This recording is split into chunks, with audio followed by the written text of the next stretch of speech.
খাগড়াছড়ির মানিকছড়ি উপজেলার ডাইনছড়িতে প্রতিষ্ঠিত ডাইনছড়ি বাজার হযরত আবু বকর রাদিয়াল্লাহু তাআলা আনহু নুরানী হাফিজিয়া মাদ্রাসা ও এতিমখানার উদ্যোগে বার্ষিক ওয়াজ মাহফিল ও হাফেজদের দস্তারবন্দি এবং ডাইনছড়ি উচ্চ বিদ্যালয়ের প্রাক্তন ছাত্র পরিষদের উদ্যোগে মাদ্রাসার কৃতি শিক্ষার্থীদের সংবর্ধনা প্রদান অনুষ্ঠান সম্পন্ন হয়েছে। বৃহস্পতিবার সন্ধ্যায় ডাইনছড়ি বাজার মসজিদে সাবেক ইউপি চেয়ারম্যান ও মাদ্রাসার সভাপতি মোহাম্মদ আরব আলীর সভাপতিত্বে এবং মাদ্রাসার শিক্ষা পরিচালক মাওলানা কারি সিরাজুল ইসলামের সঞ্চালনায় অনুষ্ঠিত মাহফিলে প্রধান আলোচক ছিলেন মুফতি দিদারুল আলম কাসিমি এবং বিশেষ বক্তা ছিলেন মাওলানা আব্দুর রহিম ফারুকী। অনুষ্ঠানের প্রথমার্ধে মাদ্রাসার 2 জন কোরআনে হাফেজকে পাগড়ি প্রদান করা হয় এবং নুরানি বিভাগের শিক্ষার্থীরা জানাজার নামাজ প্রদর্শনী, সহিহ হাদিস উপস্থাপন ও সমবেত স্বরে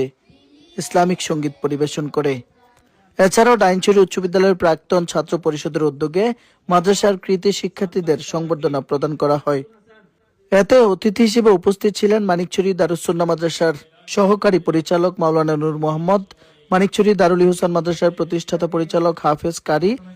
মোহাম্মদ নাসির উদ্দিন, বিশিষ্ট ইসলামিক আলোচক মুফতি ইমরান হোসেন, ইউনিয়ন যুবদলের আহ্বায়ক আব্দুল মান্নান,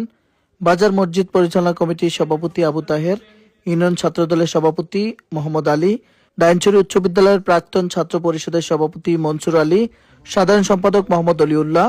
ও ফারুকনগর বাইতুন্নূর হাফিজিয়া মাদ্রাসা ও নুরানি কিন্ডারগার্টেনের পরিচালক হাফেজ মাওলানা ইমাম হোসেন সহ স্থানীয় সামাজিক, রাজনৈতিক ও গণ্যমান্য ব্যক্তিবর্গ।